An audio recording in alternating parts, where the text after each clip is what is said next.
Muy buenos días, damas y caballeros, colegas periodistas. Tengan todos y todas la más cordial. A very good morning to you all, and welcome to the press conference called by Erika Moines, Minister of Foreign Affairs, after the Ministerial on Migration, where the national government talks about joint actions to deal with the growing phenomenon of irregular migration at the highest level. It is my honor to leave you with Minister Erika Moines, Minister of Foreign Affairs. Good morning, everyone. Thank you very much for your interest. Before getting to the questions, I would like to establish what I think is a vital agreement or vital achievement of the ministerial meeting held in Panama, the great welcome at which this has been received at the highest level, ministers of foreign affairs, defense, development banks, international organizations. 31 delegations were here. Their very presence is a show of support and the involvement of the United States. The declared destination of most migrants who cross through our country has been fundamental. Over a year ago, when we made a call to attention about the unprecedented increase regarding migrants crossing our borders, we were facing a regional migration crisis. The cooperation between countries of origin, of transit, and destination countries for transcontinental migration was shown to be an efficient alternative to combat this unstoppable phenomenon. But we cannot relax. Reality is what it is, and we need a regional strategy that is ongoing when facing these issues. We must continue with the work that we have started. Mr. Secretary. We will now hear from His Excellency Secretary Blinken, Secretary of State from the United States of America. Well, thank you very much.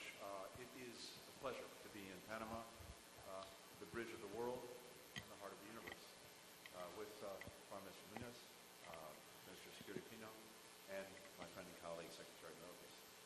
I also want to start by thanking our outstanding embassy team here in Panama City, including our Charge d'Affaires, Stuart Tuttle, for their great work in sustaining and strengthening friendship between our countries. So we have just concluded a set of ministerial meetings to discuss a challenge that affects all 22 countries represented here, managing migration in our hemisphere.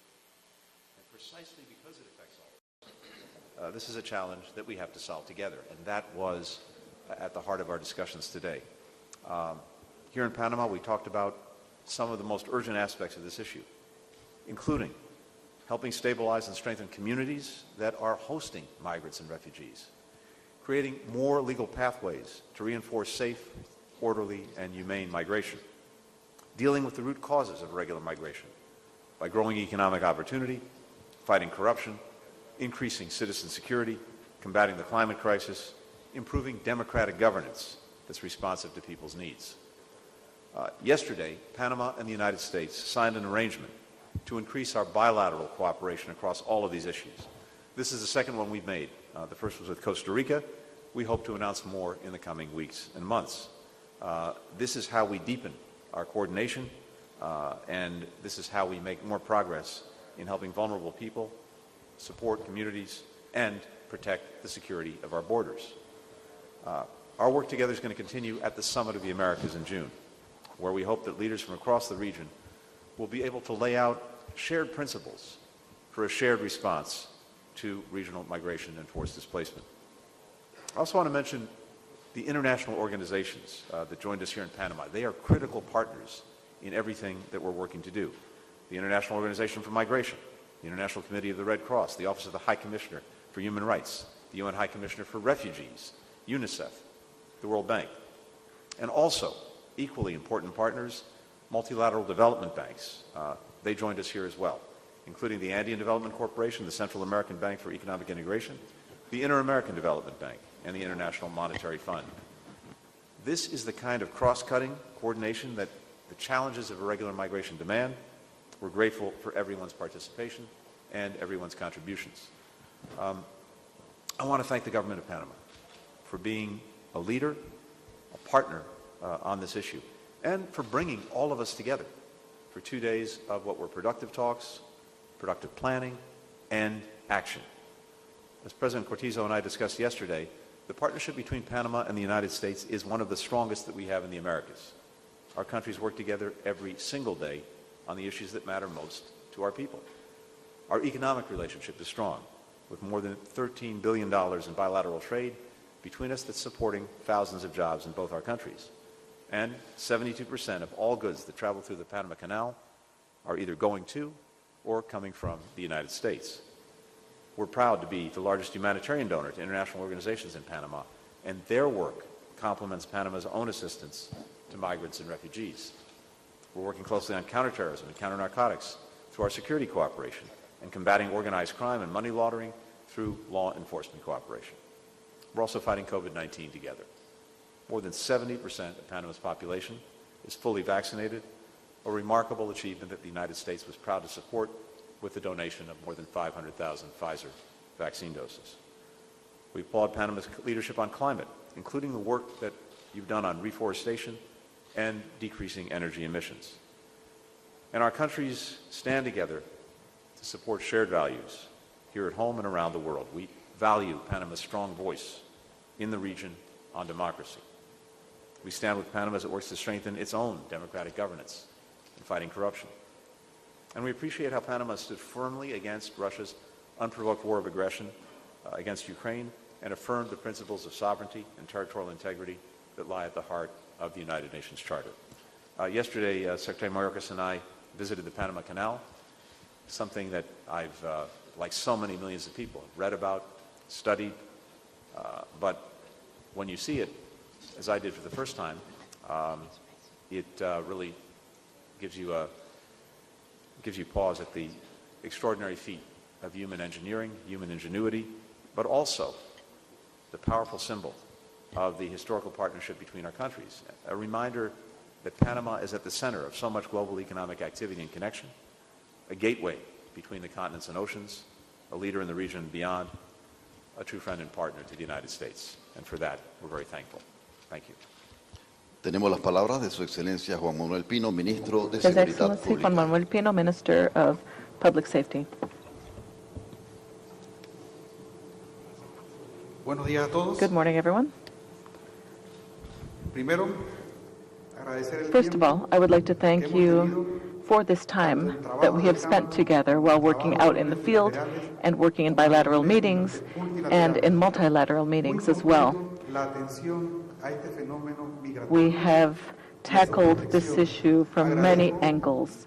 I thank Secretary Mayorkas for going with us to Darien, which is an inhospitable zone, as has been said, because it is a way of understanding what happens to migrants as they travel through Panama. First of all, Panama, in order to strengthen the willingness to work on this issue of global concern, migration, signed a letter of intent where it reaffirms its willingness to continue to deal with this issue at the bilateral level with the United States, where we've had a historic relationship in the area of security, which must be supported increasingly every day because these issues must be dealt with in a timely manner, quickly, because these are issues that affect the future. Migration is here due to changes that are happening at the global level, so I appreciate this visit, and Panama here reaffirms its willingness to continue to work on this via the signing of the letter of intent. Finally, I led issue number 2, the working group for security with ministers and vice ministers of security as well as delegations of over 12 countries who were with us here. It was clearly reflected. We saw the good intentions, and for the first time I was able to see how at the multilateral level we tackle this scourge. We saw examples of how different countries deal with the issue, and now we must bring our efforts together and act quickly, because migratory flows will continue and will increase.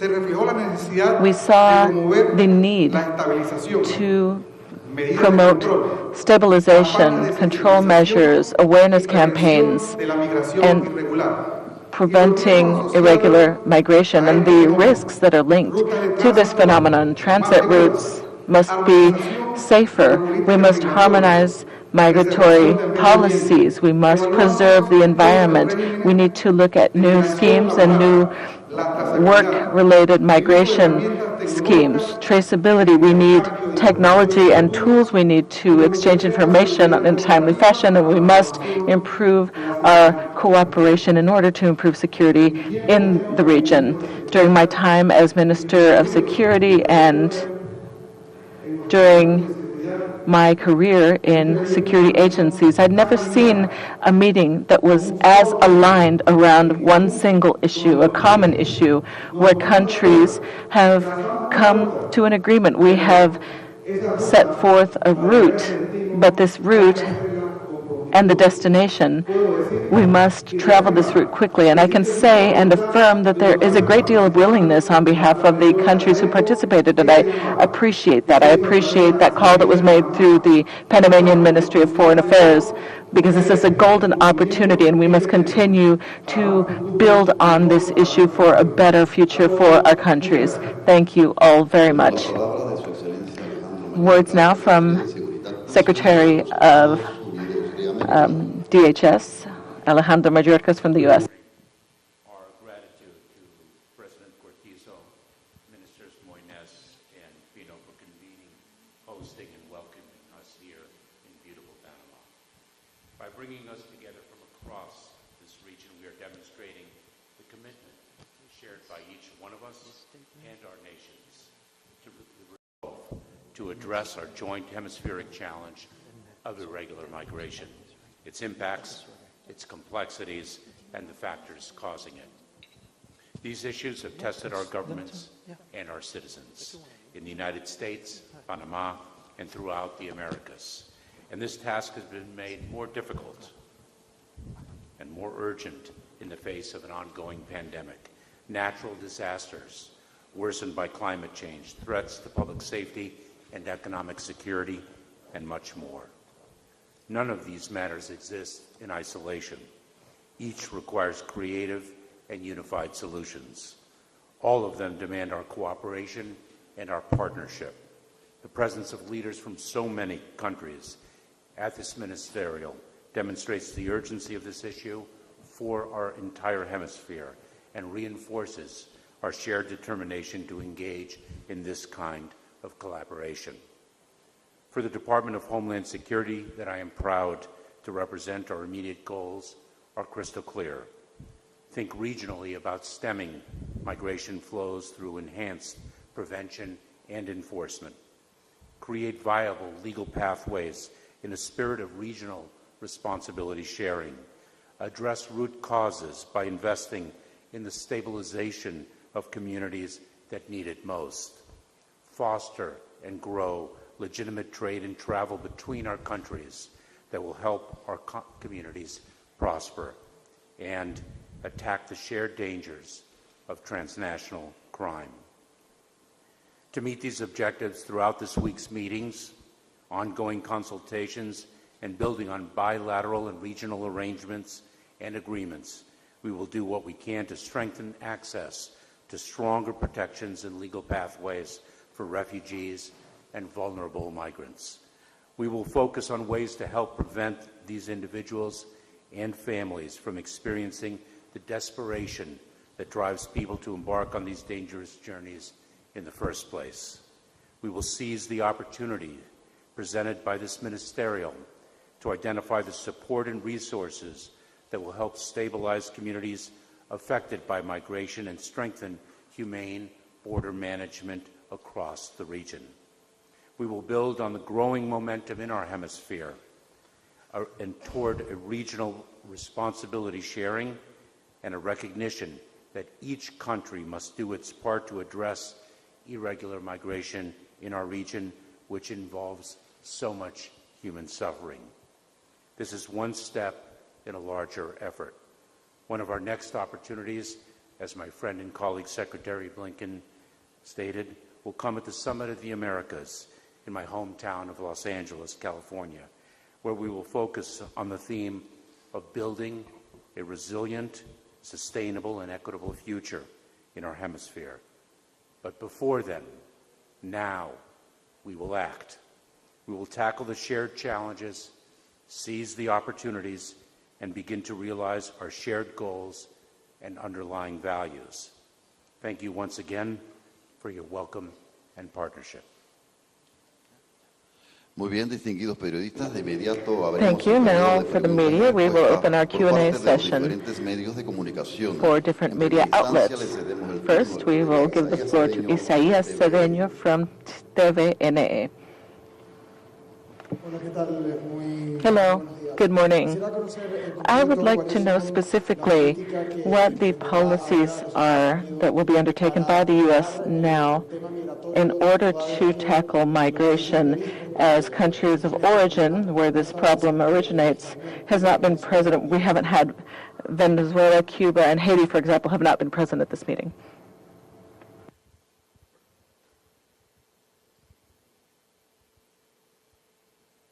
So our plans have a number of different components to them.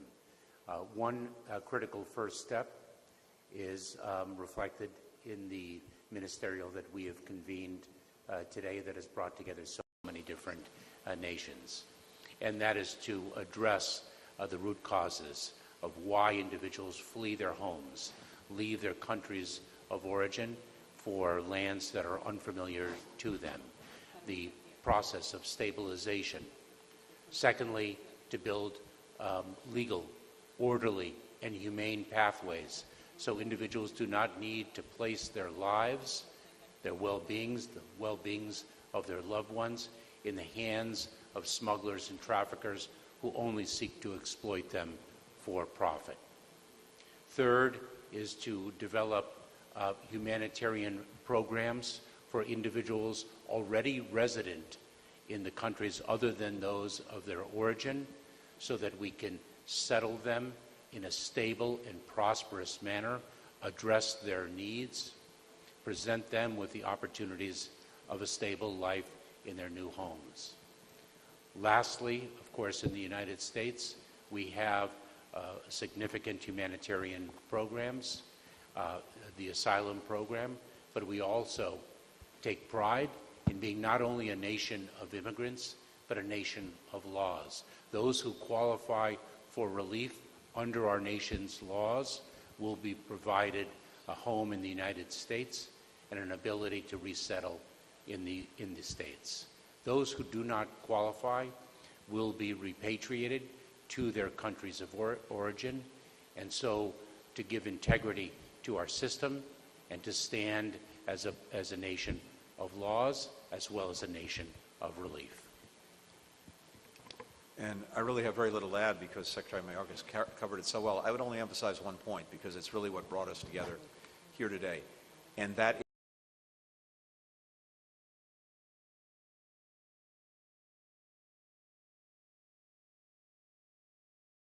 is this sense of shared responsibility. What is very powerful in the meeting today, in work that was done in the lead up to this meeting, including by Panama and Foreign Minister Munez, is building on that sense of shared responsibility. We know that virtually every aspect of this problem demands coordination, cooperation, consultation, and not only among governments, but among international organizations, international financial institutions, civil society, and so on. That's very much the spirit of what took place today. It's the spirit that will animate the Summit of the Americas and its own focus on migration. And it is, I think, the difference maker because, to underscore Secretary Mayorkas' points, we have two challenges. One is dealing with this effectively in a sustainable way, and that involves going at the root causes. What is it that is driving people to make the decision to leave their homes, to leave their families, to leave their countries, to leave everything they know, to make an incredibly hazardous journey with all the dangers that go along with that. What is it that drives them to do that? How do we address those challenges so that people feel the confidence that their future can be in the country that they come from? But we know that that takes time. It takes sustained effort. It's not like flipping a light switch. But in the meantime, we have to be able to address the problem as it presents it to us right now. And that goes with some of the practical cooperation that we're taking, including through the work that we did today, including through the bilateral work that we've done with Panama on a new arrangement that we have for enhancing our coordination and cooperation on dealing with migration.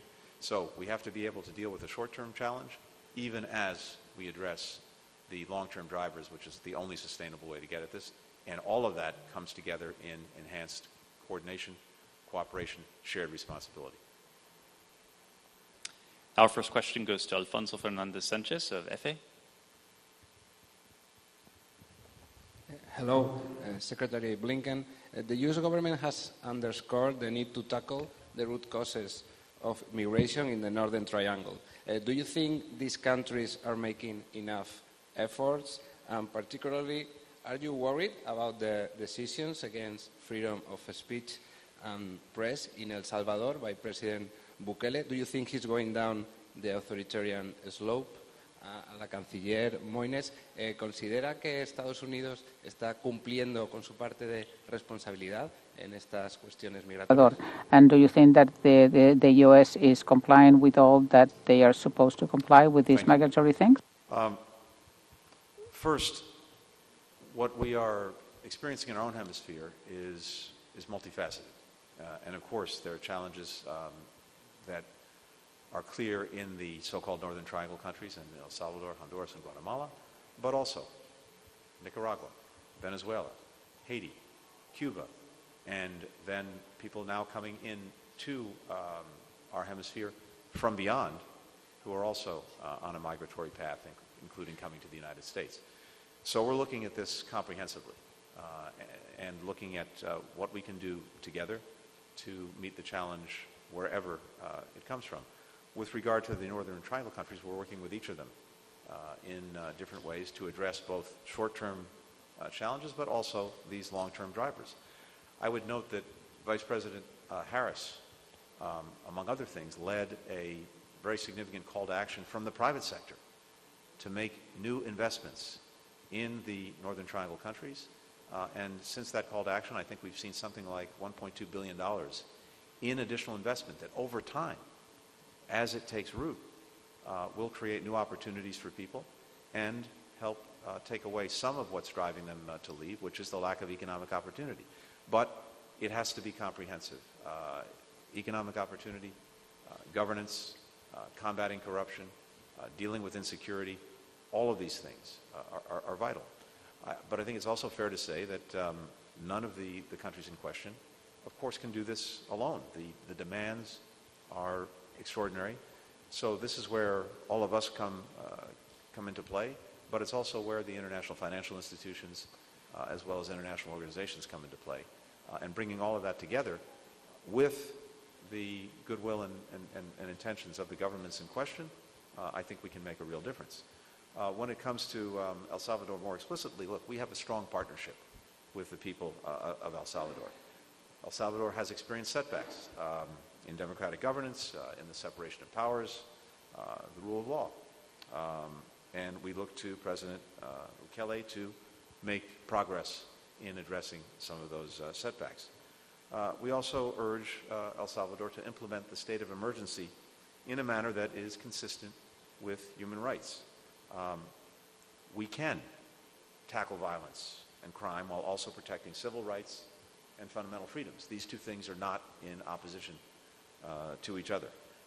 I would note, for our part, that the United States has provided tens of millions of dollars recently in funding to deal with the problem posed by gangs. We continue to cooperate and coordinate closely, including also with a number of pending extradition requests of gang leaders to help address the problems posed by criminality and gangs.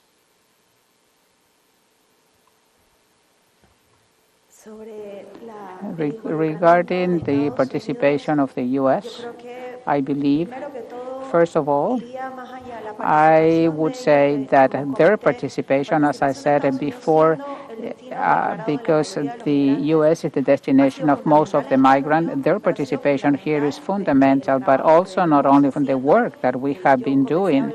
I started working and talking about this about a year ago when I called an alarm because of the increase of migrants that we were seeing, and the ally that has helped us all the way has been the U.S.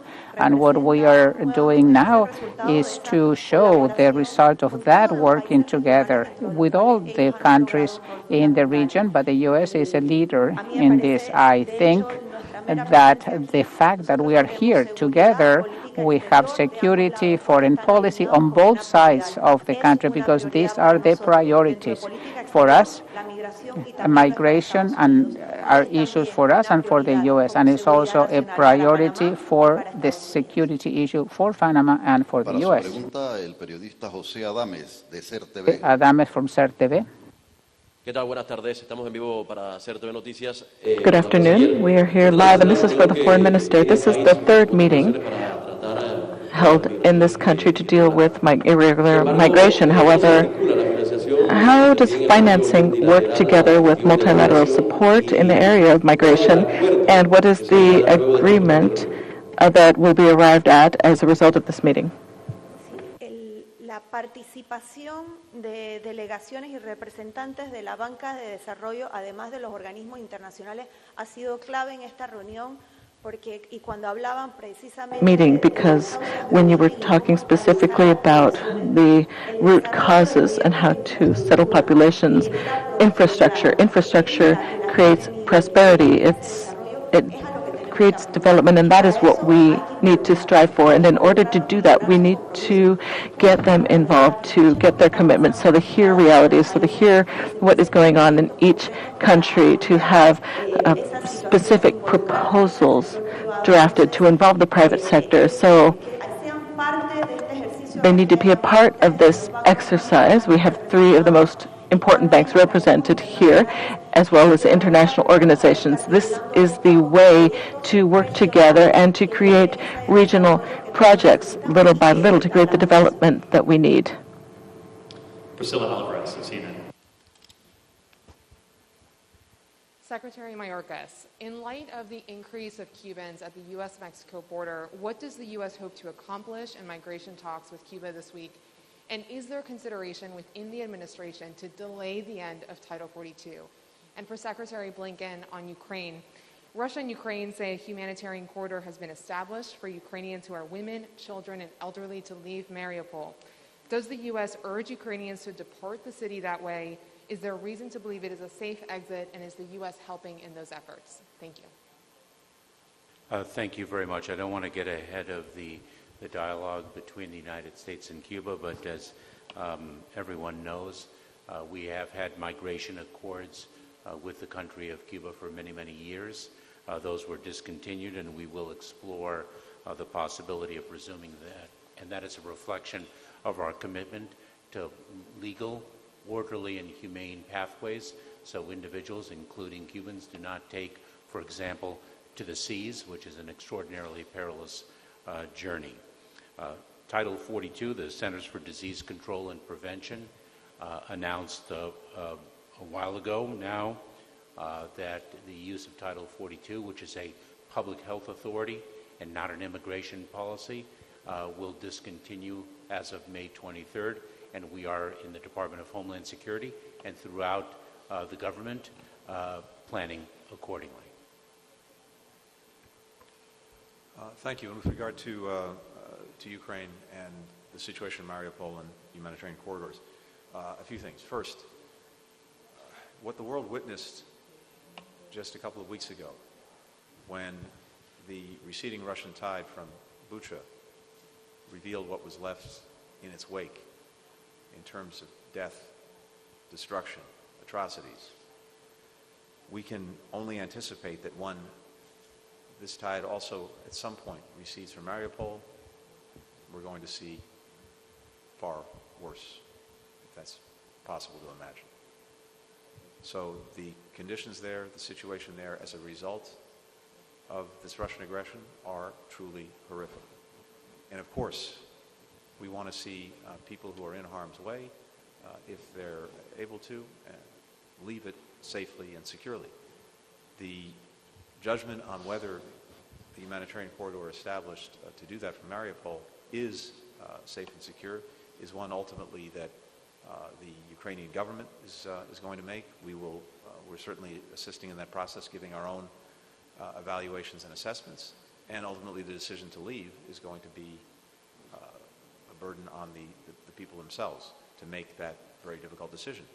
What gives pause is the fact that there have been agreements on humanitarian corridors established before that have fallen apart very, very quickly, if not immediately, principally because the security has been violated by Russian forces. And so people leaving, believing that they could do so safely and securely, were fired upon. So this is a very, very difficult decision to make, to evaluate not only whether what's been agreed to, if something's been agreed to, is safe and secure, but whether Russia will actually live up to whatever obligations it's undertaken to make sure that people can leave safely and securely. Again, this is for the government of Ukraine to decide. We'll do anything we can to try to inform that decision. Distinguidos colegas periodistas, con esta pregunta damos por concluida la conferencia. Colleagues, with that question, then, we bring to a close today's press conference after the ministerial conference on migration. Once again, we would like to thank you very much. Thank you for your professional coverage of this event. I wish you all a great day.